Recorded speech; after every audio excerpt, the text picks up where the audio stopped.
ہرقل شاہ روم نے قریش کے قافلے میں ایک آدمی بلانے کو بھیجا، اور اس وقت یہ لوگ تجارت کے لیے ملک شام گئے ہوئے تھے، اور یہ وہ زمانہ تھا جب رسول اللہ صلی اللہ علیہ وسلم نے قریش اور ابو سفیان سے ایک وقتی عہد کیا ہوا تھا۔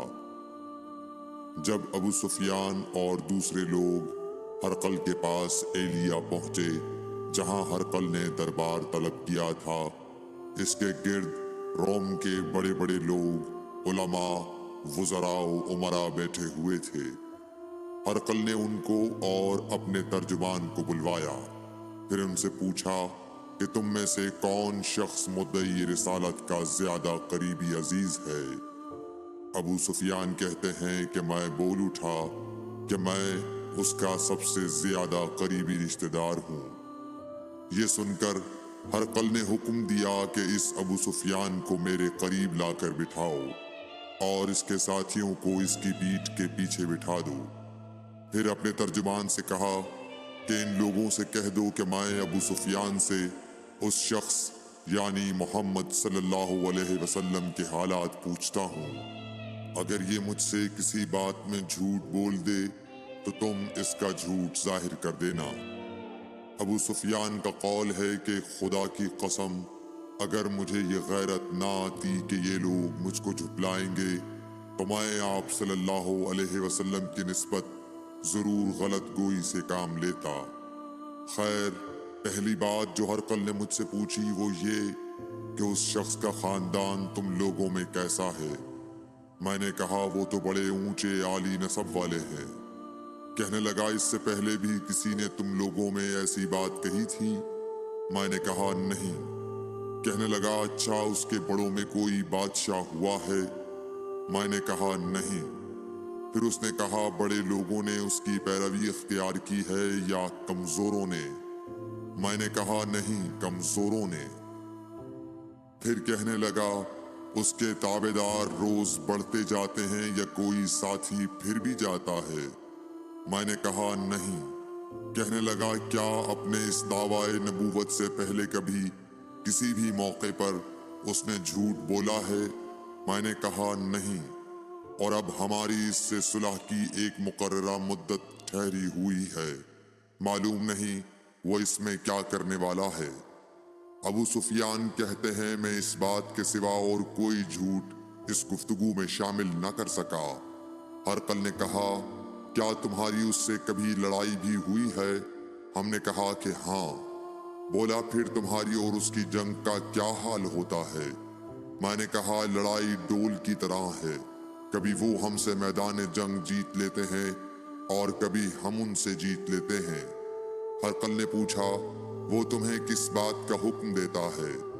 میں نے کہا وہ کہتا ہے کہ صرف ایک اللہ ہی کی عبادت کرو، اس کا کسی کو شریک نہ بناؤ، اور اپنے باپ دادا کی شرک کی باتیں چھوڑ دو، اور ہمیں نماز پڑھنے، سچ بولنے، پرہیزگاری اور صلہ رحمی کا حکم دیتا ہے۔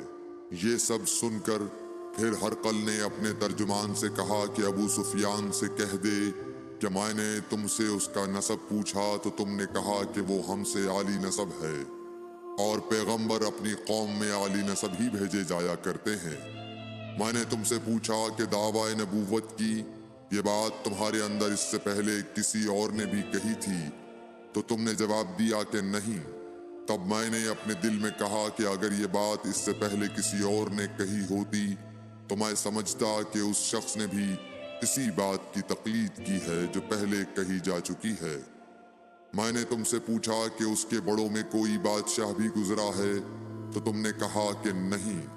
تو میں نے دل میں کہا کہ ان کے بزرگوں میں سے کوئی بادشاہ ہوا ہوگا تو کہہ دوں گا کہ وہ شخص اس بہانے اپنے آباء و اجداد کی بادشاہت اور ان کا ملک دوبارہ حاصل کرنا چاہتا ہے۔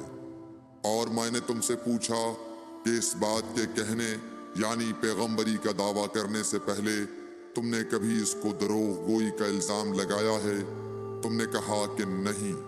تو میں نے سمجھ لیا کہ جو شخص آدمیوں کے ساتھ دروغ گوئی سے بچے وہ اللہ کے بارے میں کیسے جھوٹی بات کہہ سکتا ہے۔ اور میں نے تم سے پوچھا کہ بڑے لوگ اس کے پیرو ہوتے ہیں یا کمزور آدمی؟ تم نے کہا کمزوروں نے اس کی اتباع کی ہے۔ تو دراصل یہی لوگ پیغمبروں کے متبعین ہوتے ہیں۔ اور میں نے تم سے پوچھا کہ اس کے ساتھی بڑھ رہے ہیں یا کم ہو رہے ہیں؟ تم نے کہا کہ وہ بڑھ رہے ہیں، اور ایمان کی کیفیت یہی ہوتی ہے حتیٰ کہ وہ کامل ہو جاتا ہے۔ اور میں نے تم سے پوچھا کہ آیا کوئی شخص اس کے دین سے ناخوش ہو کر مرتد بھی ہو جاتا ہے؟ تم نے کہا نہیں۔ تو ایمان کی خاصیت بھی یہی ہے، جن کے دلوں میں اس کی مسرت رچ بس جائے وہ اس سے لوٹا نہیں کرتے۔ اور میں نے تم سے پوچھا کہ آیا وہ کبھی عہد شکنی کرتے ہیں؟ تم نے کہا نہیں۔ پیغمبروں کا یہی حال ہوتا ہے، وہ عہد کی خلاف ورزی نہیں کرتے۔ اور میں نے تم سے کہا کہ وہ تم سے کس چیز کے لیے کہتے ہیں؟ تم نے کہا کہ وہ ہمیں حکم دیتے ہیں کہ اللہ کی عبادت کرو، اس کے ساتھ کسی کو شریک نہ ٹھہراؤ، اور تمہیں بتوں کی پرستش سے روکتے ہیں، سچ بولنے اور پرہیزگاری کا حکم دیتے ہیں۔ لہٰذا اگر یہ باتیں جو تم کہہ رہے ہو سچ ہیں تو ان قریب وہ اس جگہ کا مالک ہو جائے گا کہ جہاں میرے یہ دونوں پاؤں ہیں۔ مجھے معلوم تھا کہ وہ پیغمبر آنے والا ہے، مگر مجھے یہ معلوم نہیں تھا کہ وہ تمہارے اندر ہوگا۔ اگر میں جانتا کہ اس تک پہنچ سکوں گا تو اس سے ملنے کے لیے ہر تکلیف گوارا کرتا۔ اگر میں اس کے پاس ہوتا تو اس کے پاؤں دھوتا۔ ہرقل نے رسول اللہ صلی اللہ علیہ وسلم کا وہ خط منگایا جو آپ نے وحیہ کلبی رضی اللہ تعالیٰ عنہ کے ذریعے حاکم بصرہ کے پاس بھیجا تھا، اور اس نے وہ ہرقل کے پاس بھیج دیا تھا۔ پھر اس کو پڑھا تو اس میں لکھا تھا، اللہ کے نام کے ساتھ جو نہایت مہربان اور رحم والا ہے۔ اللہ کے بندے اور اس کے پیغمبر محمد صلی اللہ علیہ وسلم کی طرف سے یہ خط ہے شاہ روم کے لیے۔ اس شخص پر سلام ہو جو ہدایت کی پیروی کرے۔ اس کے بعد میں آپ کے سامنے دعوت اسلام پیش کرتا ہوں۔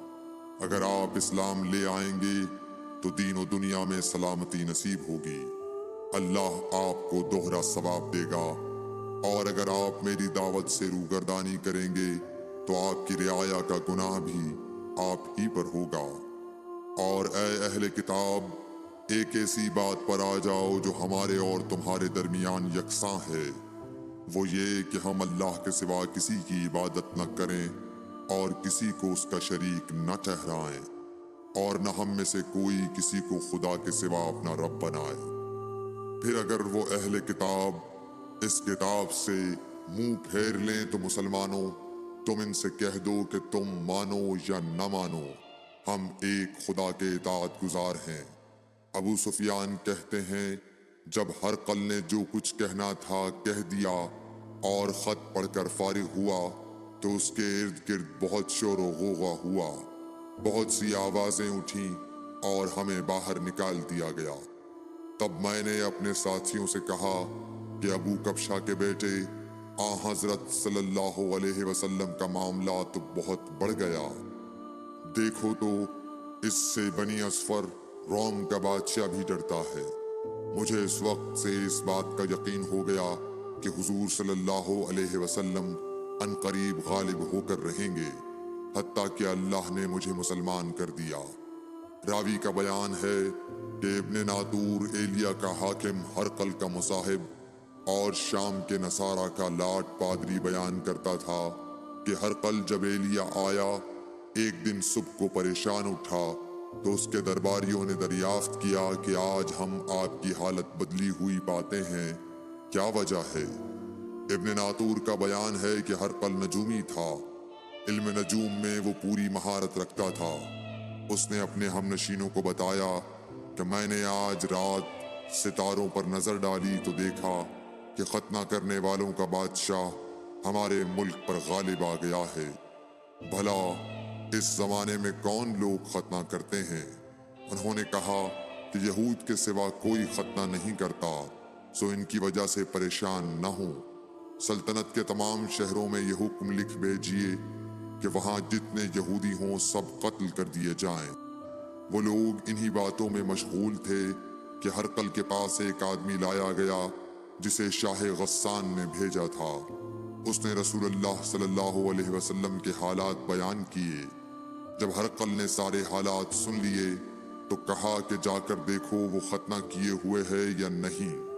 انہوں نے اسے دیکھا تو بتلایا کہ وہ ختنہ کیا ہوا ہے۔ ہرقل نے جب اس شخص سے عرب کے بارے میں پوچھا تو اس نے بتلایا کہ وہ ختنہ کرتے ہیں۔ تب ہرقل نے کہا کہ یہی محمد صلی اللہ علیہ وسلم اس امت کے بادشاہ ہیں جو پیدا ہو چکے ہیں۔ پھر اس نے اپنے ایک دوست کو رومیہ خط لکھا اور وہ بھی علم نجوم میں ہرقل کی طرح ماہر تھا۔ پھر وہاں سے ہرقل حمص چلا گیا۔ ابھی حمص سے نکلا نہیں تھا کہ اس کے دوست کا خط اس کے جواب میں آ گیا۔ اس کی رائے بھی حضور صلی اللہ علیہ وسلم کے ظہور کے بارے میں ہرقل کے موافق تھی کہ محمد صلی اللہ علیہ وسلم واقعی پیغمبر ہیں۔ اس کے بعد ہرقل نے روم کے بڑے آدمیوں کو اپنے حمص کے محل میں طلب کیا اور اس کے حکم سے محل کے دروازے بند کر لیے گئے۔ پھر وہ اپنے خاص محل سے باہر آیا اور کہا، اے روم والو، کیا ہدایت اور کامیابی میں کچھ حصہ تمہارے لیے بھی ہے؟ اگر تم اپنی سلطنت کی بقا چاہتے ہو تو پھر اس نبی صلی اللہ علیہ وسلم کی بیعت کر لو اور مسلمان ہو جاؤ۔ یہ سننا تھا کہ پھر لوگ وحشی گدھوں کی طرح دروازوں کی طرف دوڑے مگر انہیں بند پایا۔ آخر جب ہرقل نے اس بات سے ان کی یہ نفرت دیکھی اور ان کے ایمان لانے سے مایوس ہو گیا تو کہنے لگا کہ ان لوگوں کو میرے پاس لاؤ۔ جب وہ دوبارہ آئے تو اس نے کہا، میں نے جو بات کہی تھی اس سے تمہاری دینی پختگی کی آزمائش مقصود تھی، سو وہ میں نے دیکھ لی۔ تب یہ بات سن کر وہ سب کے سب اس کے سامنے سجدے میں گر پڑے اور اس سے خوش ہو گئے۔ بالآخر ہرقل کی آخری حالت یہی رہی